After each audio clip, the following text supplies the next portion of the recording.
자, 어쩌다 보니 오늘은 실비보험 얘기를 하게 됐네요. 혹시 제 채널을 처음 방문하셨거나 제 영상을 처음 보게 된 분들은 자칫 오해를 하실 수도 있을 것 같아서 확실히 해둘 필요가 있을 것 같아요. 저는 보험 전문가가 아니에요. 실비보험에 대해 제대로 교육받은 적이 아예 없어요. 저는 그냥 천안 신부동이라는 동네에서 개인 한의원을 운영 중인 한의사일 뿐이에요. 의료인은 원래 학교에서 국민건강보험 이외의 보험은 전혀 교육받지 않거든요. 그래서 저는 보험 얘기를 해주기에 부적합한 사람이에요.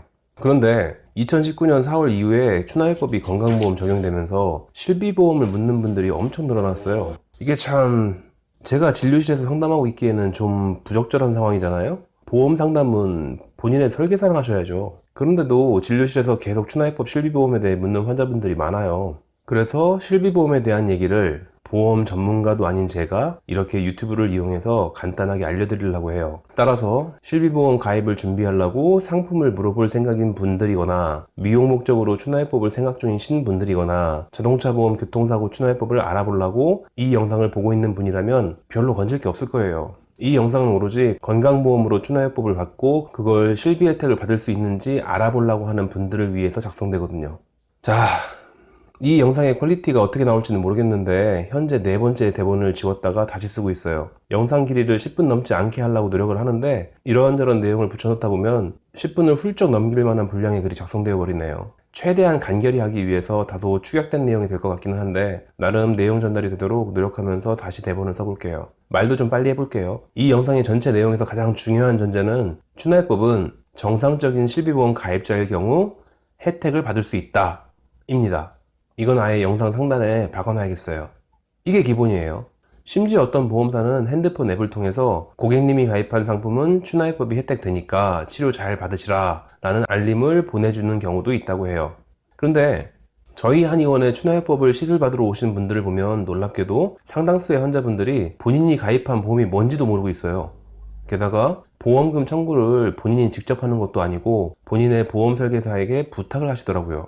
이건 나중에 언제 기회가 되면 실비보험 청구법을 알려드려야겠다 싶을 정도예요. 그런데 생각해보니까 거의 불가능하겠네요. 환자분한테 실비보험 청구하실 거면 그 과정을 보여주실 수 있느냐라고 양해를 얻어야 하는데 그게 좀 어렵겠죠. 실비보험의 역사부터 시작해서 표준약관의 변동 등등 꼼꼼히 설명해 주시는 거는 실력 좋은 보험 설계사분들이 유튜브를 통해 많이들 하고 계시는 것 같으니까 저는 실비보험으로 추나요법을 받으려고 오신 환자분들의 예시를 들어드릴게요. 첫 번째 예시, 이 환자분은 진료 상담 중에 본인의 보험 설계사하고 통화를 좀 하고 오겠다고 하시더라고요. 전화를 하고 오시더니 실비보험이 안 된대요. 이유는 실비보험이 아니었대요. 보험 가입을 할 때 이 상품은 실비보험이나 마찬가지라서 따로 실비보험에 가입할 필요가 없다 라고 설명을 듣고 계약을 하셨던 거였대요. 환자분은 애초에 실비보험을 가입하려고 했다가 보험사분의 추천 때문에 다른 보험에 가입하신 건데 자신이 그때 실비보험에도 가입한 걸로 착각하신 거죠. 그 보험사의 특정 상품에 실비보험과 유사한 특약을 넣어서 조합한 그런 보험이었대요. 그럼 만들 수도 있죠. 애초에 실비보험에 가입하신 적이 없는 거잖아요. 그러니까 보험을 대충대충 가입하신 분들이라면 본인이 가입한 게 실비보험이 맞는지부터 확인하셔야 돼요. 두 번째 예시, 이분은 아주 오래전에 실비보험에 가입한 분이에요. 좀 오래된 보험이라서 매년 다치면 실비보험으로 한약도 지어 드시고 제가 알기로는 10년을 넘게 유지하고 있던 그런 보험이었을 거예요. 그 당시에 실비보험은 상해보험, 실손보험 등등 다양한 명칭으로 불렀던 것 같은데 상해 코드인 S나 T의 상병에서만 혜택을 받을 수 있는 거예요. 그러니까 발목을 삐끗했다, 이건 다친 거니까 한약이고 뭐고 전부 다 보상의 대상이 되지만 골반이 비틀어져서 생긴 통증을 치료하기 위해 추나요법을 받아볼란다, 이건 안 되는 거예요. 다친 게 아니니까. 그런데 요즘은 100세 시대 뭐 이런 걸로 해서 약관을 갱신하는 분들이 많대요. 그래서 이런 상황은 점점 줄어들 것 같아요. 어쨌건 이런 분들은 다친 게 아니라면 실비 혜택 아무것도 받을 수 없을 거예요. 세 번째 예시, 한의원과 치과의 제외 상품이라는 게 있대요. 제가 알기로는 실비보험이 2007년도인가 2009년도 같은 그때쯤에 표준약관으로 바뀌어가지고 모든 보험사의 실비보험에서 급여 항목은, 그러니까 의료보험이 적용이 되는 항목들이요, 그건 무조건 적용 대상이 된다라고 알고 있었는데 이렇게 좀 특이한 상품들도 있나 보더라고요. 단골 환자분들 몇 분에게 물어봐서 비교해봤더니 이렇게 일부 과목을 제외한 상품들은 실비보험 월 납입 금액이 좀 적은 것 같아요. 이건 어쩔 수 없죠. 다 알고 가입하신 거잖아요. 보험을 갱신할 생각이 아니라면 앞으로도 한의원이나 치과 쪽에 실비는 포기하셔야죠. 네 번째 예시. 이 네 번째 예시는 기분 나빠하실 분들이 있을 것 같아서 미리 사과드리고 시작해야 될 것 같아요. 실력이 전혀 없는 보험 설계사분을 언급하려고 하거든요. 그리고 실력은 없더라도 가장 훌륭한 처세를 보여준 보험 설계사분의 예시도 들어드리려고 해요. 저는 모든 보험 설계사분들이 분명 전문 교육을 받는 걸로 알고 있었는데 교육 내용을 전혀 이해하지 못해도 그 자격증 같은 게 나오나 보더라고요. 환자분들은 자기 보험이 뭔지도 잘 모르잖아요. 거기다가 추나요법이라는 게 좀 생소한 용어이니까 자기 보험 설계사에게 전화를 해보겠죠. 나 추나요법을 받으려고 하는데 내 보험으로 혜택이 되는 거 맞냐? 라고 물었을 때의 대답이 다양해요. 된다 안 된다 둘 중 하나로 똑 부러지는 대답이 나와야 되는데 애매하게 대답하는 설계사분들이 있어요.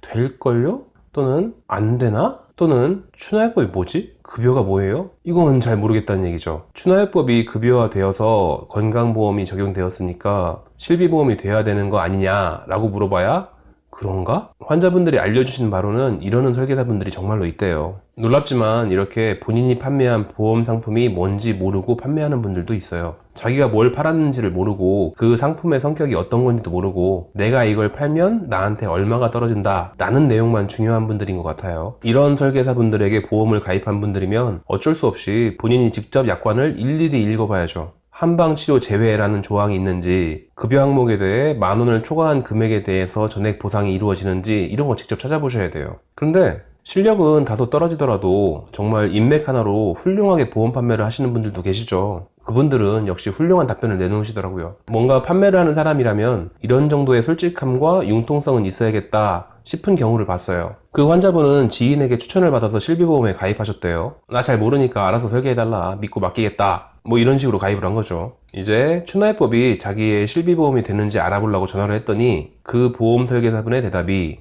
난 솔직히 잘 모르겠다. 그러니까 그 추나요법인가 하는 거를 우선 한 번만 받아봐라. 그리고 서류를 보내줘봐라.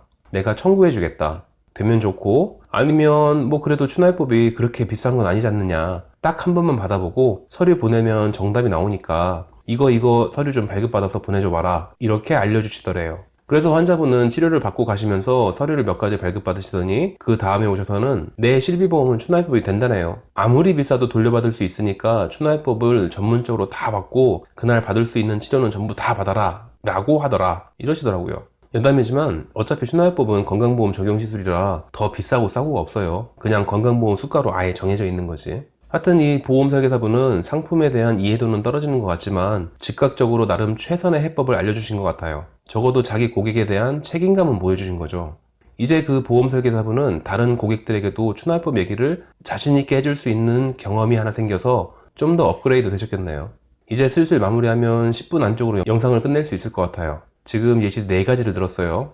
다시 한번, 실비보험 가입자는 추나요법 대상이 되니까 대부분은 다들 청구 잘하고 계신다 라는 걸 대전제로 알아둬야 될 점. 1.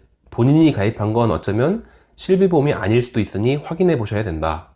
2. 오래전에 가입된 실비보험이라면 약관상 제외될 수도 있다. 3. 한의원 제외 상품 같은 걸 가입한 분들은 당연히 안 된다. 4. 보험 설계사분 모두가 다 전문가인 것은 아니다. 이런 특수 상황 정도는 알아두시는 게 좋겠다라는 요지로 실비보험에 대해 아는 것도 별로 없는 일반인이 만들어 본 주제넘은 영상이었습니다.